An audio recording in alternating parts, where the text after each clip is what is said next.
हम लोग second chapter start कर रहे हैं, ठीक है, जिसका नाम है अम्ल, क्षार एवं लवण। ये आपका 6 मार्क्स का रहेगा। 6 मार्क्स में से टोटल पूरा 6 मार्क्स का नहीं रहेगा, इसमें से 2 तो आपके ऑब्जेक्टिव आने हैं और 4 नंबर का एक क्वेश्चन आना है, ठीक है। तो अब हम इनमें से ये आपको टॉपिक्स देखने को दिख रहे हैं, यहाँ पे आप देख रहे हैं ये टॉपिक्स हैं, इन सभी टॉपिक्स को आज हम क्लियरिफाई करेंगे। ओके, चलिए अब हम समझते हैं इसे। सबसे पहले हम बात करते हैं कि अम्ल किसे कहते हैं। अम्ल क्या होता है, तो चैप्टर का ही नाम है अम्ल, ठीक है, तो हमें इसे समझना आवश्यक है। तो सबसे पहली चीज जो होती है, अम्ल जो होते हैं वो कैसे होते हैं, स्वाद में खट्टे होते हैं। कैसे होते हैं, स्वाद में खट्टे। दूसरी चीज, जब हम इसको लिटमस पेपर का यूज करते हैं, किस लिटमस पेपर का करना है, नीला। नीला लिटमस पेपर जो होता है वो कैसा हो जाता है, लाल हो जाता है, ठीक है। दूसरी जो पहचान होती है वो ये होती है अम्ल की कि वो नीले लिटमस पेपर को लाल कर देता है।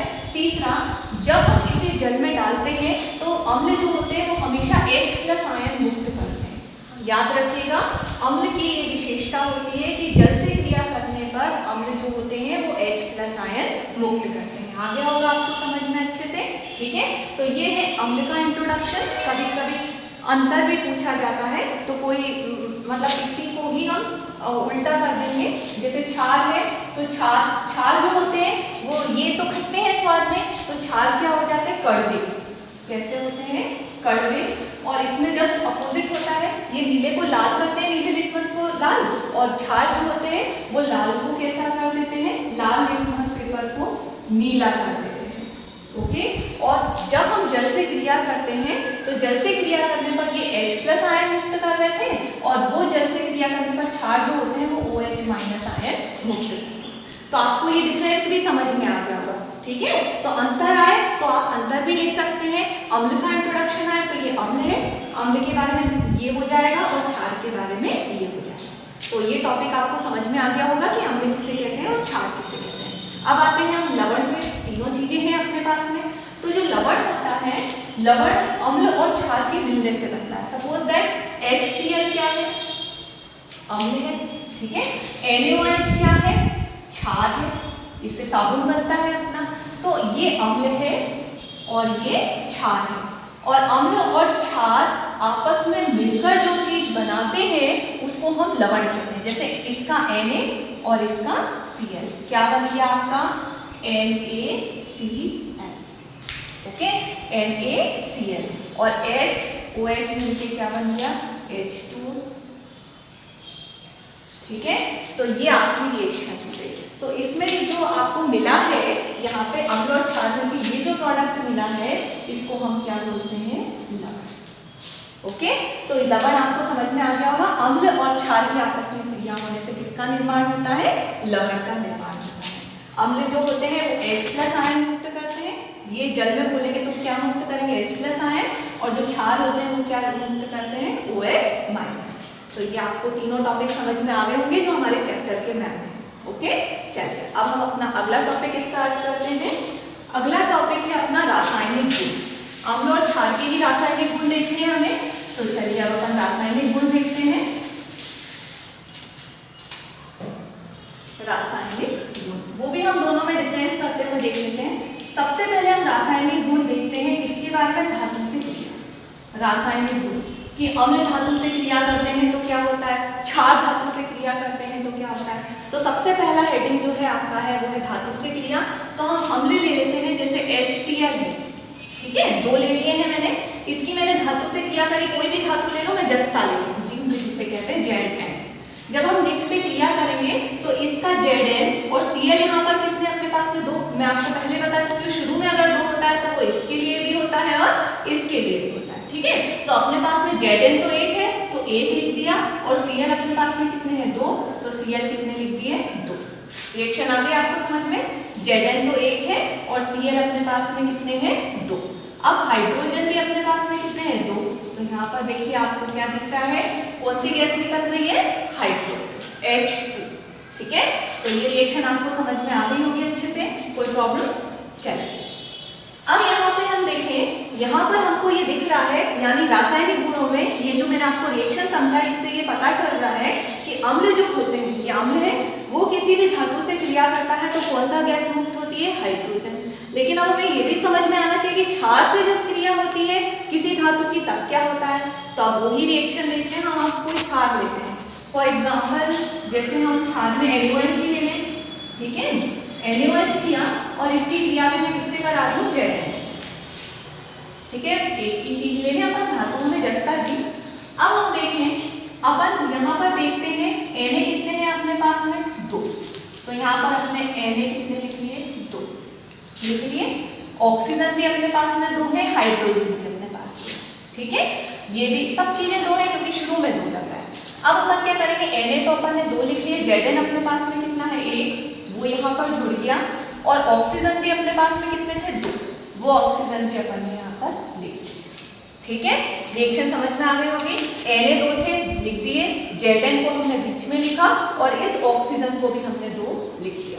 अब आप सोच रहे होंगे शुरू में 2 क्यों नहीं लगाया, अगर मैं शुरू में 2 लगा देती तो Zn भी तो 2 होने चाहिए थे, Zn 2 दिख रहे हैं क्या, नहीं, इसीलिए हमने वहां पर सिर्फ Na के साथ में 2 लिखा, O के साथ में 2 लिखा, Zn के साथ में 2 नहीं लिखा क्योंकि Zn अपने पास में 1 है।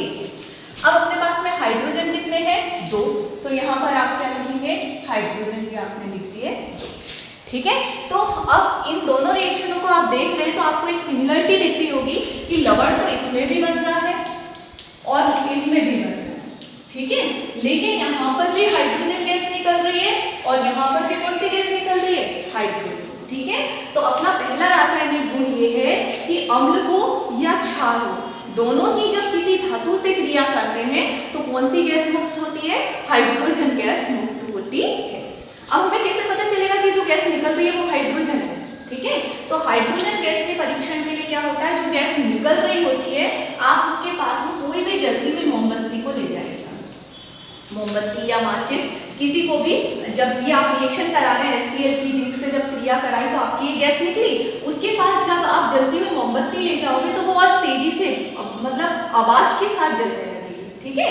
तो उसमें क्या होने लगती है, आवाज होने लगती है, क्यों, क्योंकि हाइड्रोजन गैस जो होती है वो आग को और भड़काने का काम करती है। ऑक्सीजन आग लगाती है, हाइड्रोजन गैस जो होती है वो आग को और ज्यादा भड़काती है, एक आवाज के साथ वो जलने लगती है, और कार्बन डाइऑक्साइड जो होती है वो आग को बुझाने का कार्य करती है, ठीक है। तो आपको पहला रासायनिक गुण अच्छे से समझ में आ गया होगा। चलिए अब अपन दूसरा रासायनिक गुण देखते हैं, ठीक है। दूसरा रासायनिक गुण है कि अम्ल और क्षार जब कोई भी धातु कार्बोनेट, जैसे हम खाने का सोडा ले लें या कपड़े धोने का सोडा ले लें, तो उनसे जब क्रिया करेगा तब क्या होगा, चलिए वो भी देखते हैं अपन। कार्बोनेट से क्रिया करने पर क्या होता है, तो आपको एक चीज मैं बता दूं, जो क्षार होते हैं वो कभी भी किसी भी कार्बोनेट से क्रिया नहीं करते, ठीक है। अभी आगे चल के अपन को काम में भी आएंगे तो आपको ये सूत्र पता होना चाहिए। कपड़े धोने का जो सोडा होता है, कपड़े धोने का सोडा, इसका जो सूत्र होता है वो होता है Na2CO3, Na2CO3, और जो खाने का सोडा होता है उसका सूत्र होता है NaHCO3, ओके। तो ये दोनों चीजें आपको याद होनी चाहिए। इन दोनों ही कार्बोनेट से जब आप अम्ल की क्रिया कराएंगे ना, तो अम्ल की क्रिया कराने पर, दोनों की ही कराने पर आपकी कार्बन डाइऑक्साइड गैस निकलेगी, ओके। और एक दूसरा, क्षार से जब हम क्रिया कराएंगे किसी, ये सभी दोनों कार्बोनेट हैं, इनको हम क्या बोलते हैं, कार्बोनेट। इनका जो रासायनिक नाम है, इसका है सोडियम कार्बोनेट और इसका है सोडियम बाइकार्बोनेट, ओके। तो यहाँ पर हम देखें, चलिए परीक्षण कराते हैं। तो Na2CO3 जब हम इसकी क्रिया किसी भी अम्ल से करेंगे, जैसे HCl से करी हमने, तो अम्ल से कराने पर देखें क्या होता है। Na अपने पास में कितने हैं, 2, तो अपन ने HCl भी कितने ले लिए, 2, 2 Na 2 Cl, तो क्या निकल गया, 2 NaCl, ठीक है। अब यहाँ पर क्या है, अब अपने पास में ये 2 H है, इसमें से एक O ले लो, क्या निकल गया, H2, और लास्ट में CO, एक O लिया है मैंने, तो 3 में से कितने बचे हैं, 2, तो अपनी कौन सी गैस निकल रही है, CO2, ठीक है। चलिए, है ना, यहाँ पर CO2 गैस निकल रही है। इसी तरह से जब आप NaHCO3 से कराएंगे किसी भी अम्ल की क्रिया, तब भी आपकी कौन सी गैस निकलेगी, CO2 गैस निकलेगी। और जब हम क्षार से किसी भी कार्बोनेट की क्रिया कराएंगे, ये दोनों में से किसी भी कार्बोनेट की क्रिया कराएंगे, तो क्षार कोई क्रिया नहीं देता। तो ये अपना रासायनिक गुण है, आप इसको समझ गए होंगे, ठीक है। तो ये चीजें हैं, ये आपको समझ में आ गई होंगी। अब उदासीनीकरण अभिक्रिया किसे कहते हैं, ये और देख लें अपन। उदासीनीकरण अभिक्रिया में उदासीनीकरण लास्ट टॉपिक है आज अपना। चलिए देखें, बाकी का अपन अगली क्लास में करेंगे। उदासीनीकरण में क्या हो जाएगा, NaOH ये क्षार होता है, मैंने आपको बताया था। अम्ल जो होता है HCl होता है।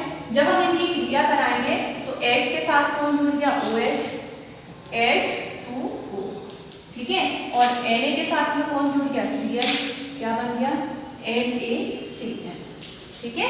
तो यहाँ पर उदासीनीकरण अम्ल और क्षार की क्रिया से, डेफिनेशन आप ऐसे लिखेंगे, अम्ल और क्षार की क्रिया से लवण एवं जल का बनना, जल बन रहा है और क्या बन रहा है, लवण बन रहा है। किसकी क्रिया से, अम्ल की और क्षार की, इन दोनों की क्रिया से जल और लवण के बनने की जो क्रिया होती है, इसको हम कौन सी अभिक्रिया बोलते हैं, उदासीनीकरण अभिक्रिया, ठीक है। तो आप ये सब टॉपिक समझ गए होंगे, ठीक है। अगले टॉपिक अब हम अगली क्लास में समझेंगे, ओके।